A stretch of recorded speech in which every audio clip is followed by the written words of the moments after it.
Start. Chairman साहब, मैं आपसे कहना चाहता हूँ कि हम लोग देख रहे हैं कि गरीबी सबके लिए नहीं है। कुछ लोग तो देश में इस तरह से पनप रहे हैं कि उनकी संपत्ति का कोई हिसाब नहीं है। बाकी लोग जो पढ़े लिखे हैं, जो अनपढ़ हैं, वे सभी काम करने के लिए तैयार हैं।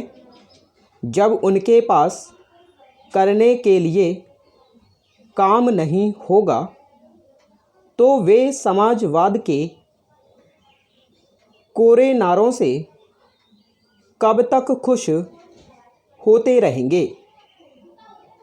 रोटी रोजी के अभाव में उनमें कुंठा बढ़ेगी और वे पथभ्रष्ट हो सकते हैं। Para change. महोदय, इस बात को आप अवश्य समझ लें। इस तरह देश की युवा शक्ति के आतंकवाद और उग्रवाद की गोद में चले जाने का भय रहेगा।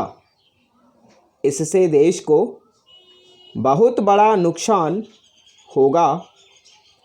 मैं स्पष्ट रूप से कहना चाहता हूं कि आप इस संशोधन के समर्थन के बारे में दलगत दृष्टि से मत देखिए।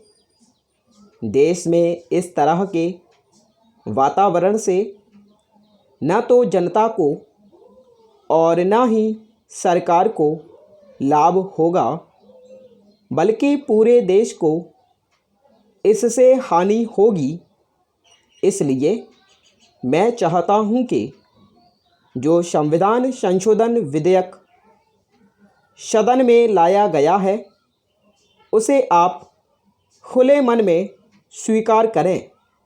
मैं हृदय से इसका समर्थन करता हूं और इसमें यदि आप कोई अन्य सुझाव देना चाहें तो उसका स्वागत है। सरकार के लिए केवल अपने घोषणा पत्र में लिखी हुई बातों को दोहराने से कोई लाभ नहीं होगा। उन बातों पर अमल करने का रास्ता क्या है, इसे भी आप स्पष्ट करें, ताकि इस देश में उत्पन्न समस्याओं का हल निकालने के लिए विरोधी दल सरकार को अपना दृष्टिकोण बता सके। श्रीमान, अभी मेरे दोस्त ने जो विधेयक प्रस्तुत किया है, इसे स्वीकार करने से पहले इसका विश्लेषण करना आवश्यक हो गया है, क्योंकि मेरा निवेदन है कि इस विधेयक के संबंध में चर्चा आवश्यकता से काफ़ी अधिक हो चुकी है।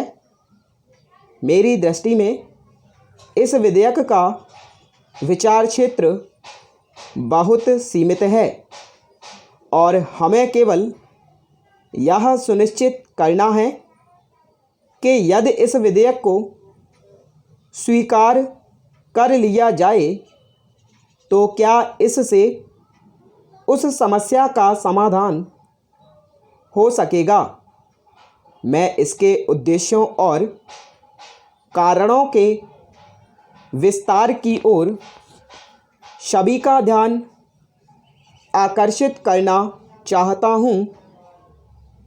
मेरे दोस्त रोजगार के क्षेत्र को सुनिश्चित करना चाहते हैं और इसे वाद विवाद का विषय बनाना चाहते हैं। समस्या यही है कि विपक्ष का दृष्टिकोण स्पष्ट नहीं है। स्टॉप।